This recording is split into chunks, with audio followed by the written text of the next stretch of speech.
Good morning dear students, welcome back in online class of science. In previous classes we have started chapter number 5th in 8th class, coal and petroleum, है ना. So in previous classes we have explained about the formations of coal, and now today we will start explain formations of petroleum. In formation of petroleum there are something same with है formation of coal. जो formation of Coles जो था, जो वो कैसे formed हुआ था कि हमें पता है कि उसमें काफ़ी वक्त लगा था, काफ़ी मिलियंस ऑफ ईयर्स लगे थे उसे फॉर्म्ड होने में. तो उसी तरीके से फॉर्मेशन ऑफ पेट्रोलियम भी अभी आज हम स्टडी करते हैं कि नेचर में फॉर्मेशन ऑफ पेट्रोलियम किस तरीके से फॉर्म्ड हुआ. इसके अलावा स्टूडेंट्स आप लोगों को मैंने लास्ट प्रीवियस क्लासेस में मैंने फॉसिल और फॉसिल फ्यूल दोनों के बारे में बताया था.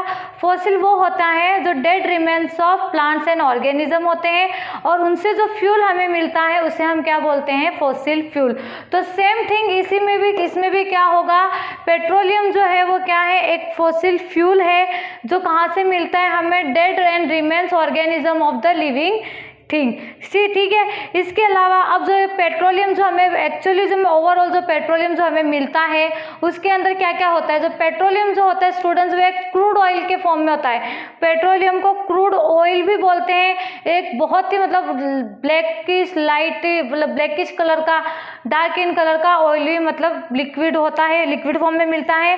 अब इसके अंदर क्या क्या प्रेजेंट होते हैं, पेट्रोलियम के अंदर पेट्रोल प्रेजेंट होता है, डीजल प्रेजेंट होता है, केरोसिन होता है, उसके बाद में हमारे जो एलपीजी जो गैस वगैरह होती है वो होता है. उसके बाद में कुछ लुब्रिकेंट ऑयल्स होते हैं जो उस पेट्रोलियम के अंदर प्रेजेंट होते हैं. इसके अलावा पैराफिन वैक्स जो मोमबत्ती वगैरह बनाते हैं, कैंडल्स वगैरह बनाते हैं, उनके जो वैक्स वगैरह आते हैं वो प्रोवाइड होता है.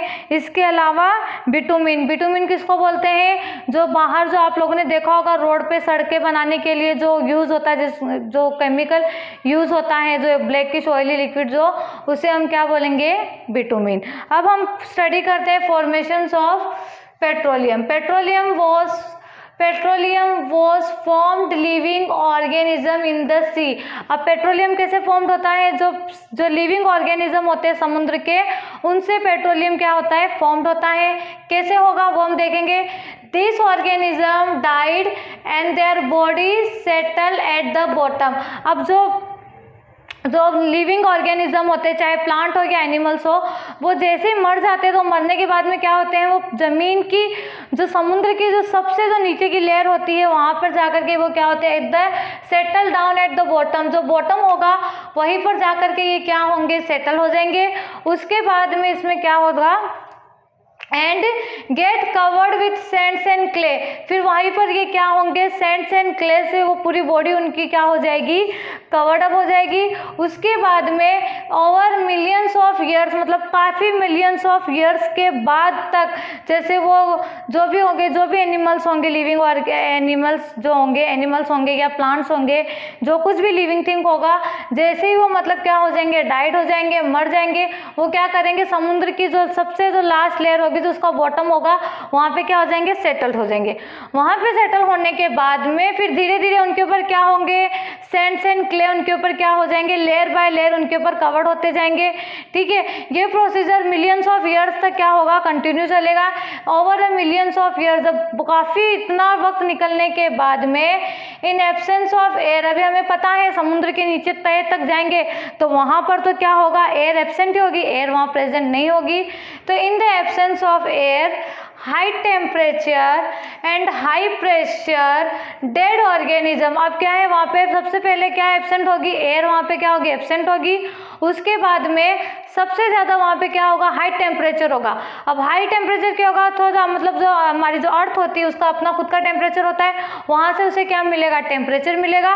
और प्रेशर कहाँ से एग्जर्ट होगा, जो layer by layer, day by day उसके ऊपर जो सैंड्स की, क्ले की जो भी मतलब लेयर जमा होती जाएगी तो एक प्रेशर ही पड़ेगा ना ना उसके ऊपर, तो वहाँ से मतलब under the high pressures and temperature dead organism, मतलब जो ऑर्गेनिज्म, जो मरे हुए ऑर्गेनिज्म थे, ट्रांसफॉर्म्ड इनटू पेट्रोलियम, जितने भी डेड ऑर्गेनिज्म होंगे वो किस में ट्रांसफर हो जाएंगे, पेट्रोलियम में, एंड नेचुरल गैसेस, पेट्रोलियम और बाकी के जो भी हमें नेचुरली गैसेस जो प्रोवाइड होती है नेचर से, उन सब के अंदर वो चीज़ें क्या हो जाएगी, कन्वर्ट हो जाएगी। सो स्टूडेंट्स, आप लोगों को ये समझ में आया? फिर से मैं आप लोगों को एक्सप्लेन कर देती हूँ। पेट्रोलियम का जो, पेट्रोलियम के अंदर जो सब्सटेंस होते हैं वो कौन क्या क्या होंगे, पेट्रोल हो गया, डीजल हो गया, केरोसिन हो गया, एलपीजी हो गया, बहुत सारे लुब्रिकेंट्स ऑयल्स हमें मिलते हैं, पैराफिन वैक्स वगैरह मिलती है, बिटुमिन जो मैंने आपको अभी बताया है कि जो हमें सड़कों से, सड़कें बनाने में जो केमिकल वगैरह यूज़ किया जाता है उन्हें क्या बोलते हैं, बिटुमिन। ठीक है, ये हो गया। फिर उसके बाद में फॉसिल, फॉसिल का मैंने आप लोगों को प्रीवियस क्लास में बताया था, फिर से बता रही हूँ। फॉसिल उसे बोलते हैं dead remains of living thing, dead remains of living thing यानी dead remains of plants and animal is called fossil. और फॉसिल फ्यूल किसको बोलेंगे, इन चीज़ों से जो फ्यूल हमें मिलता है वो हमारा क्या होता है, फॉसिल फ्यूल। और इसके अलावा formation of petroleum, petroleum was form living organism in the sea, कहाँ फॉर्म्ड होता है, प्लस समुद्र के जो लिविंग ऑर्गेनिज्म होते हैं, प्लांट्स हो गए, एनिमल्स हो गए, उनसे क्या होता है, पेट्रोलियम फॉर्म्ड होता है।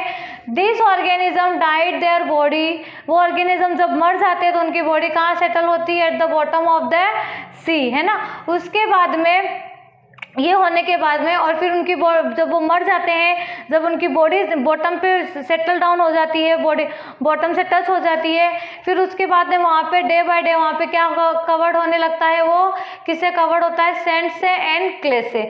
जैसे ये पूरा प्रोसीजर हो जाता है over A millions of years, मतलब काफ़ी ईयर्स बीतने के बाद, in absence of air, air के एब्सेंसी में, एयर न होने की वजह से और हाई टेम्परेचर होने की वजह से और हाई प्रेशर होने की वजह से वो डेड ऑर्गेनिज्म जो है वो किस में ट्रांसफर हो जाते हैं, पेट्रोलियम में and other natural gases.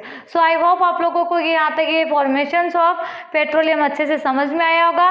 Next जो हमारा टॉपिक है वो है क्या है, अब मैं आपको इसी को, मतलब ये जो फॉर्मेशन होता है मैं आपको ये डायग्रामेटिकली मैं आप लोगों को एक्सप्लेन कर रही हूँ। आपकी बुक में ये नहीं है, काफ़ी टफ डायग्राम दिया है, इसको लाइटली मतलब थोड़ा सा एकदम इजीली बना करके आपको एक्सप्लेन कर रही हूँ।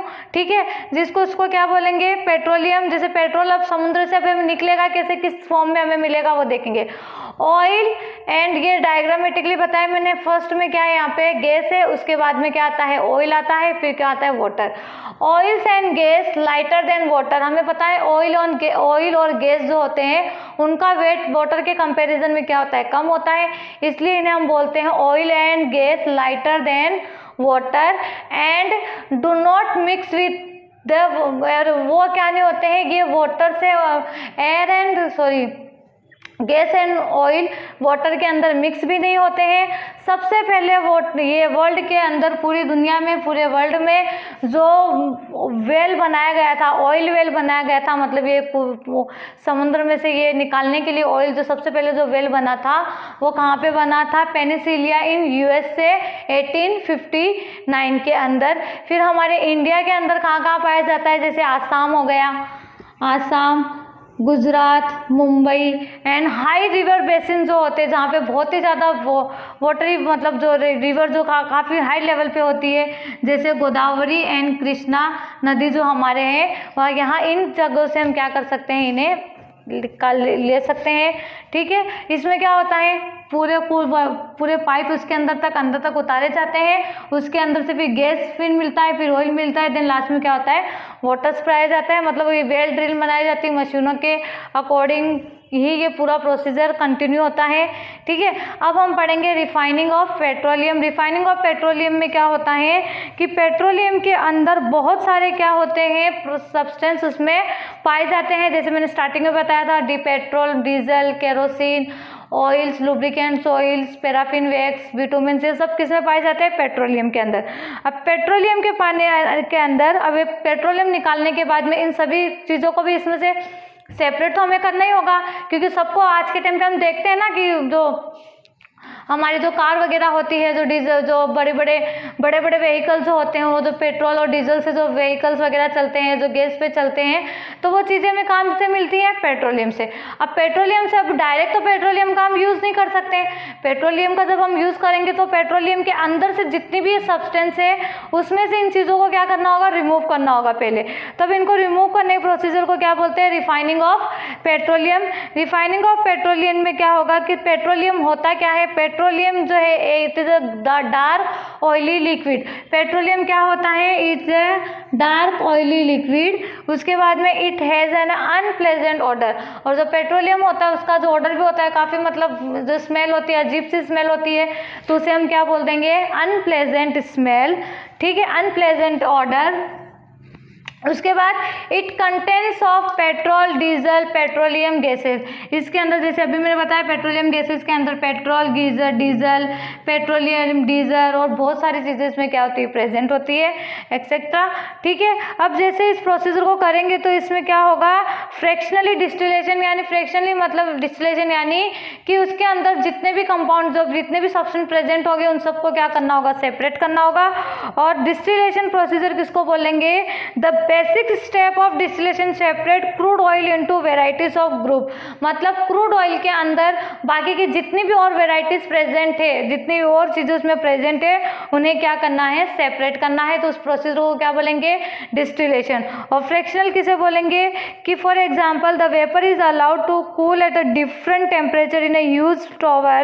At each temperature, a number of hydrocarbon become a liquid and separate out. They are called fractional, और this process is called fractional distillation. मतलब हर चीज़ों को उसमें क्या करना है? प्रॉपरली सेपरेट करना है, उन्हें यूज़ करना है, और फिर बाद में ऐसे प्रोसीजर को क्या बोलते हैं? Refining of petroleum. की मतलब पहले डिस्टिलेशन के बाद में फ्रैक्शनल डिस्टिलेशन ये होता है। ठीक है, इसके आगे हम क्या पढ़ेंगे?